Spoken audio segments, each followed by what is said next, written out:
Look, I mean, like, Ukraine has no future. Ukraine is finished as a nation, okay? So let's go over the reasons why. The first is Yeah. the number of casualties on the Ukrainian side. Like, the estimates are between 1 and 2 million men. That's the future of Ukraine. Second is that you've got millions of these Ukrainians who have fled the country as refugees. They've sought refuge in Western countries. They're not going back because there's no future for them, right? And the Right. third thing is that, so Ukraine is divided into Western Ukraine and Eastern Ukraine. Eastern Ukraine is historically Russian. Western Ukraine is traditionally Poland. And the reality is that Putin is only interested in Eastern Ukraine because it's ethnically Russian, but also because that's where all the resources and agriculture are. You know, if Russia is able to control Donetsk, then the war is over because Western Ukraine is not sustainable.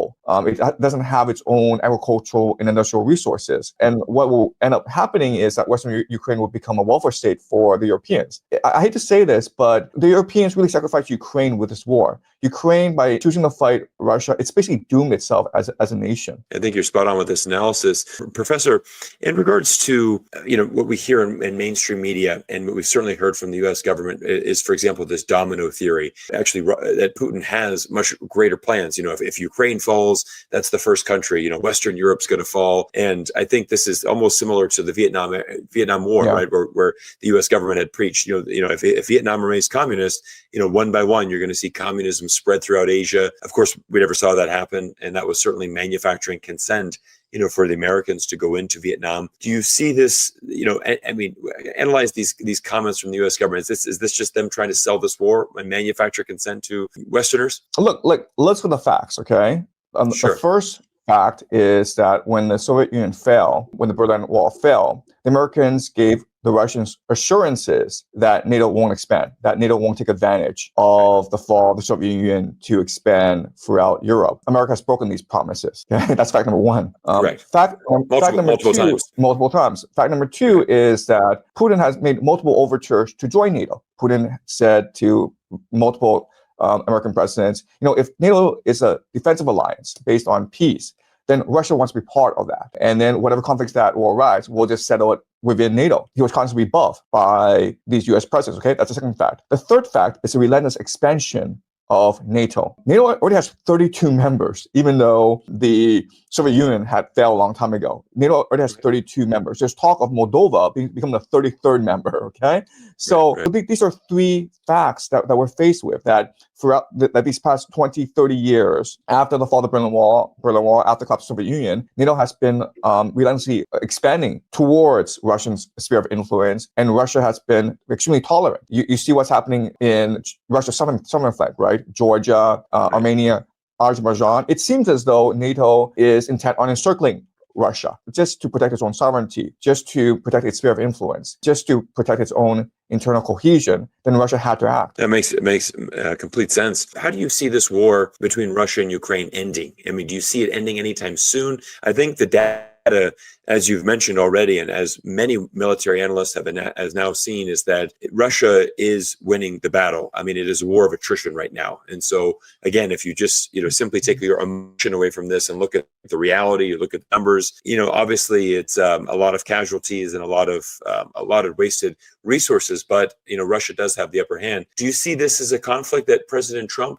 is going to try to? I mean, he famously said, by day one, I'm going to be able to end this war. Obviously, that hasn't happened. Do you see this a conclusion within the next 6 months, year? Is this going to be another forever war? What is your thoughts on that? I think you've talked to most military analysts, as you say, the war is lost. Russia has been able to establish battlefield dominance. That's air superiority. Its soldiers are extremely well disciplined. They have high morale. They're very innovative. If you just go and look at online videos of interviews of these frontline soldiers in Russia, I mean, they are extremely disciplined. They want to see this thing to the finish, and they're highly motivated. And it's the complete opposite for the Ukrainians. The decision rate among the Ukrainians, it's very, very high. And so at this point, I think that what's best for Ukraine is to cut your losses. Unfortunately, in geopolitics, geopolitics, and especially in game theory, there's something called a sunk cost fallacy, right? So you go to the casino, Right. you win $100,000 and you feel great. At the end of the night, you lose $1 million.